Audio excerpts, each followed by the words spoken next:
Show's called This is Exclusive. Ladies and gentlemen, we have a very big interview coming up on the show this evening on Republic TV. Now, all of today, we've brought you the MUDA files in Karnataka and a story that we've been tracking through the week. That of the Odisha assault. There is a lot of anger across India. Veterans have been speaking out. Army officers angry with the way an army officer's fiancé was assaulted in Odisha. We have an interview coming up. Here are the headlines. First up. Presented by Royal Global University. Northeast can't wait. Pado kuch bano.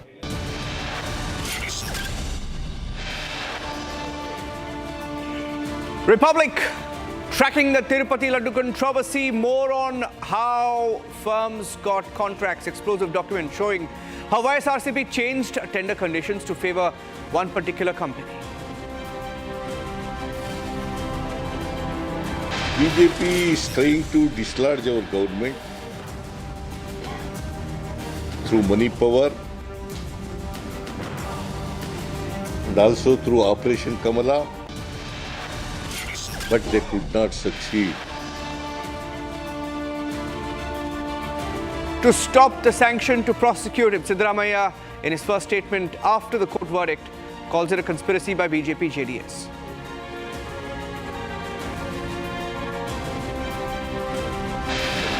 Proof and evidence that the MUDA scam that Siddaramaiah and his family are beneficiaries of is a serious scam. This investigation is free and fair, that Siddaramaiah must resign immediately.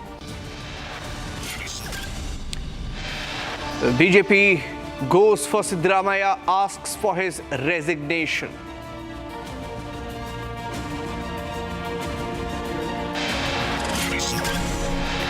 CPM MLA and actor Mukesh arrested by SIT in Kerala over the Me Too sexual assault allegation, but he's released in a few hours as he had anticipatory bail.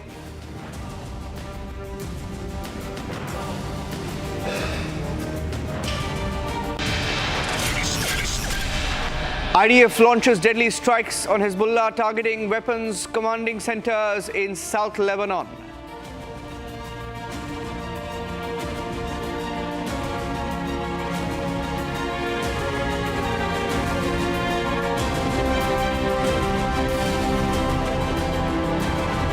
Presented by Royal Global University. Northeast can't wait. Pado kuch bano.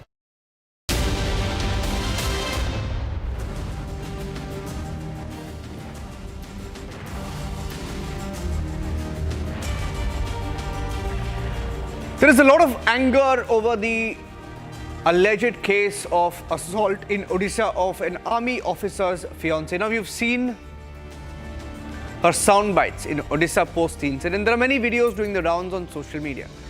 But for the first time, she has spoken out in a very detailed interview on Republic TV. I'm playing out an excerpt of that interview for the first time. This is the army officer's fiancé who was assaulted allegedly by the police in Odisha. This is her story.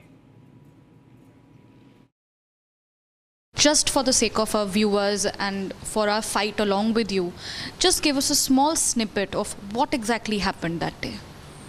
Ma'am, on the night of 14-15 at around 1:32, I was returning back along with my fiancé from Patia to my home, and on the road we were chased and then stopped by three four-wheelers, out of which some 10 or 12 people came out, only men, and they started hooting and bashing on the car, perpetrating my fiancé to get out of the car, which he did. And I was sitting there inside the car at that time, and watching him being pushed around. I came out of the vehicle thinking that me being a lady will assuage the situation and they will probably move away, but they didn't. And their blatancy came on to me as well, of abuse and even pushing around. But knowing their strength, that they were a lot, my fiancé and I just got into the vehicle looking at the time that we had the window, and we drove away from there. From this place of incidents, my home is not very far, maybe 10 to 15 minutes. However, my fiance suggested that we should go ahead to Bharatpur police station, which is not very far away from my place, another 400 meters I believe. So to write this FIR, because my road ahead to my home is very dark and secluded. So we were threatened, because that was anyway very threatening and of to dismay that what just happened. So we, with that intention and motive only, entered the police station and just to simply write an FIR. On entering over there, there was one male officer, constable I believe, sitting at the reception.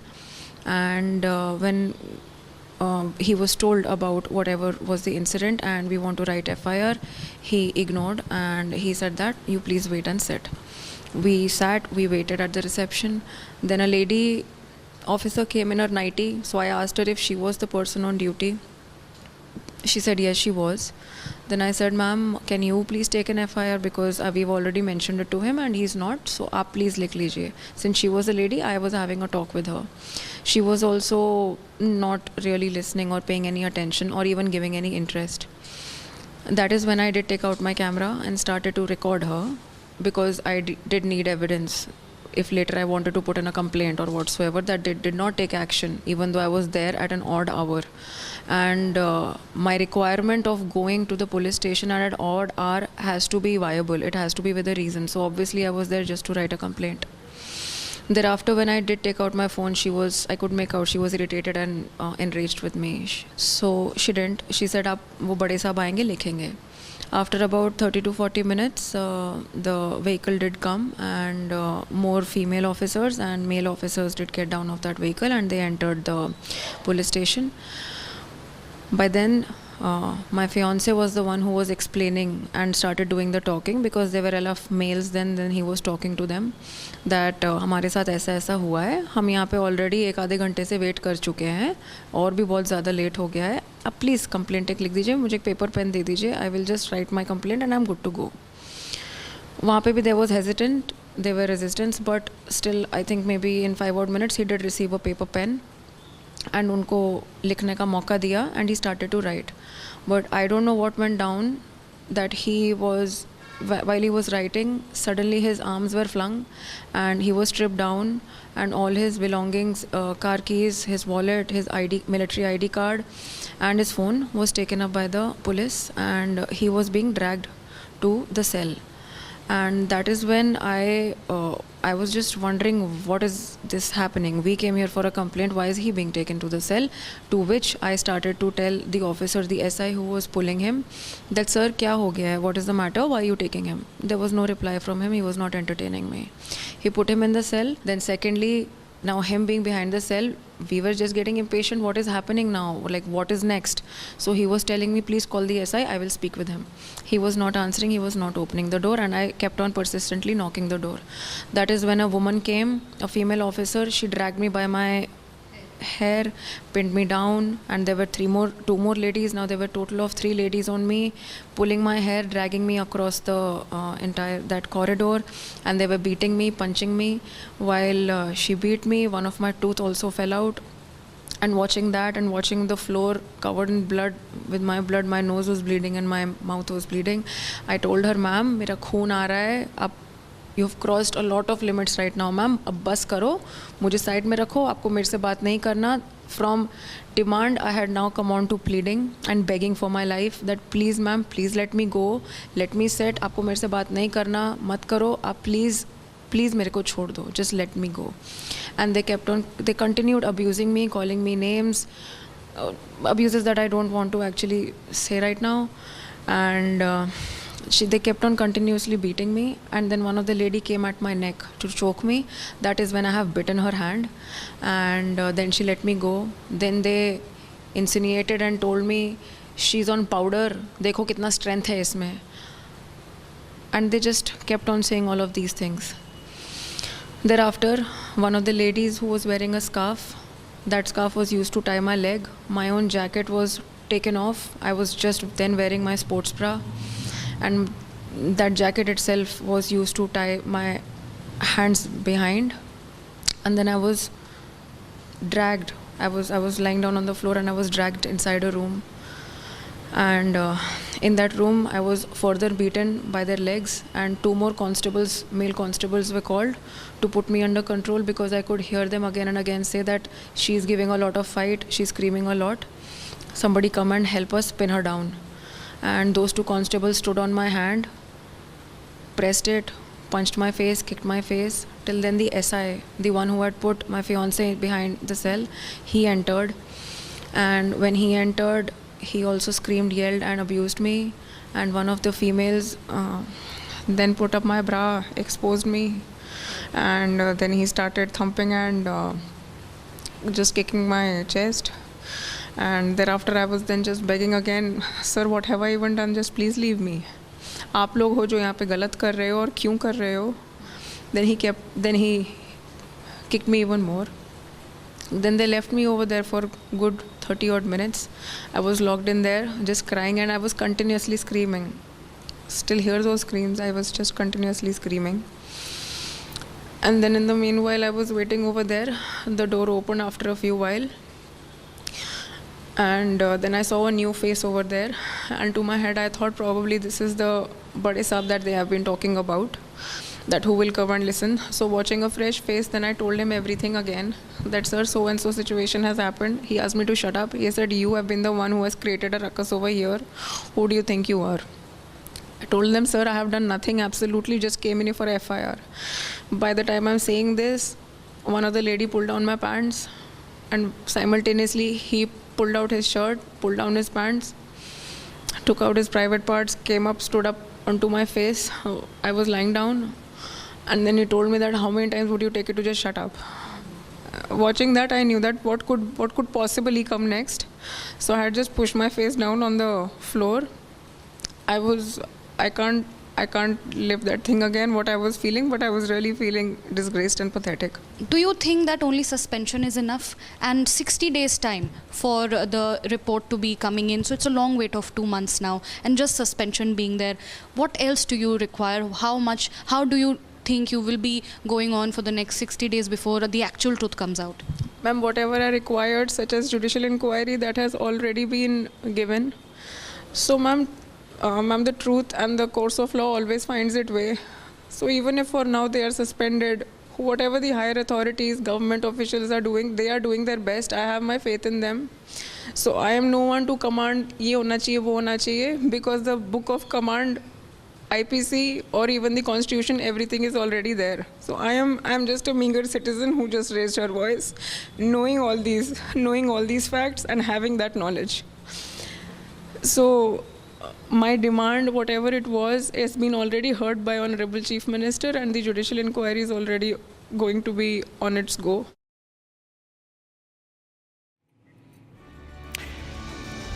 Republic TV has been tracking the details of the Tirupati Laddu controversy. We've been reporting how rules were bent. Manufacturers of milk products, dairies who were perhaps close to the political establishments got the tender. The YSRCP says it was a process that was followed. But Republic TV has details of how the TTD was favoured by the YSRCP government. As per the tender document clause 74, a minimum of 250 crore turnover was required to be eligible to participate to send materials to temples. This is clearly specified in the tender document. In other words, no company can be shortlisted if such revenue criteria was not met. However, when you look at the records access from Ministry of Corporate Affairs, AR Dairy did not meet the revenue threshold. Revenue was just 244 crore. Despite the revenue shortfall, they were allowed to be qualified. In a fresh document that Republic has access shows how the tender conditions were changed to favor one company. The details are on your screen. The ghee supplier is now in the dock. Annual turnover should have been over 250 crore to be qualified and get the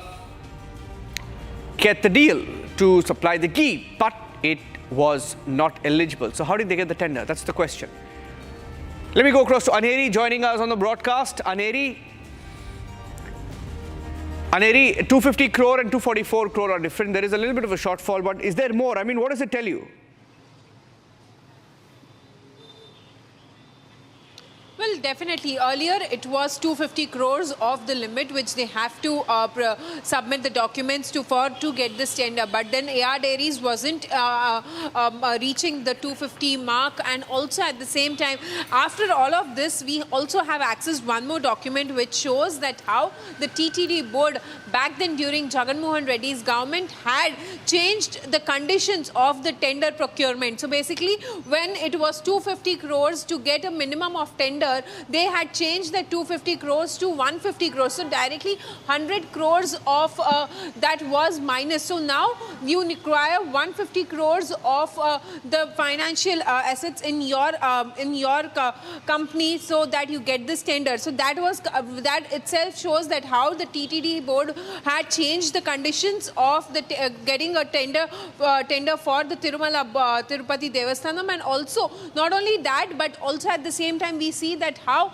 the tender conditions of condition number 19 and 20 were very clearly removed from the conditions which they require. They have to meet, a company needs to meet. So very clear violations being done as to favor one company, that's the AR Dairies, which have supplied adulterated ghee to Tirupati Devasthanam board for the making of the Tirupati Laddu. Well, however, on the other side, we see that the AR Dairies say that they have not violated any sort of violation, whereas they have supplied a pure ghee itself, and there is no adulteration that has taken place. But when we have accessed another document which shows that there was no adulteration test at all done in the last 5 years during Jagan Mohan Reddy, then how does it say that there was no adulteration? There were other tests which were done, but adulteration test was not done during Jagan Mohan Reddy's government. So very clear, we see that how there were violations which had taken place just to favor one company, that's AR Dairies from Tirupati, from Tamil Nadu. That company is based in Tamil Nadu. So we'll have to see what's next, because now what we are going to see is that the SIT, the Special Investigation Team, has been formed into this matter. There will be investigation taken up by the Special Investigating Team into this matter, and further a report will be submitted to the government. Okay. Thank you for joining us with those inputs. In fact, stay with me. I have another bit of breaking news update coming in right now. Sources have indicated, and that's the next breaking update that I have. SIT will be formed by the government in Andhra Pradesh to investigate the adulteration in the Tirupati Laddu. An SIT will be formed, and it will investigate how adulteration took place. Whether there were political factors that allowed animal fat, beef tallow, pork to be used in the Tirupati Laddu. That's the big update we are getting. Is it official now? Is it official, Aneri, that the SIT will be formed? Well, it has been announced by Andhra Pradesh Chief Minister himself that SIT team will be formed, which will be headed by an IG level officer. What we are being told is that in some time from now, orders will be released from the government as well to that the SIT team has been formed. What we are getting to know through our sources is that Sarvashresh Tripathi, an IG level officer, IPS, will be heading the team of the SIT, which will be investigating into this adulteration of the Tirupati Laddu, and also followed by Sarvashresh Tripathi, it will be Harshvardhan Raju and also Gopinath Jetty. These three will be the main officers who will be heading this investigation as to what went wrong during Jagan Mohan Reddy's regime, and why was that the adulterated ghee was supplied to the Tirupati Devasthanam for making the laddus. All right. Thank you for joining us with those details, tracking that story very closely. Tirupati Laddu controversy continues to be one of our top focus stories. Also, the debate at 8 p.m. tonight.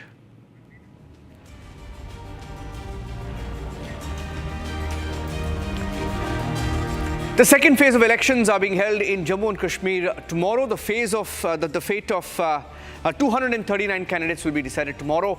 25 lakh voters in the fray. My colleague Zeenat sends us this exclusive report on the build-up to voting in Kashmir tomorrow.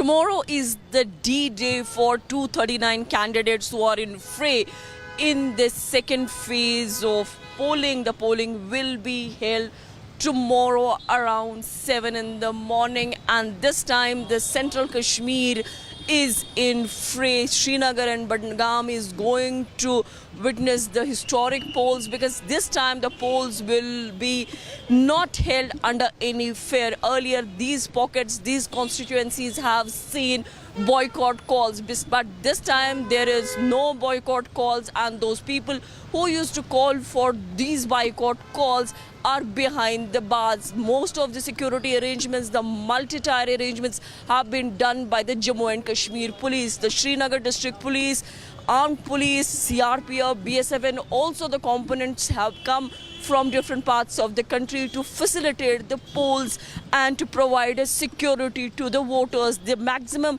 arrangements are being done to provide a feeling to the voter that he is going to cast his vote in a safe and secure environment. In Srinagar and in Budgam, we have been seeing the multiple checkpoints, the vehicles, the immovable vehicles have also been stationed at couple of places, and they are fixed with the web cameras, the CCTV cameras. They are capturing the movement, and also the Naka points have been established where the frisking and other things are being done.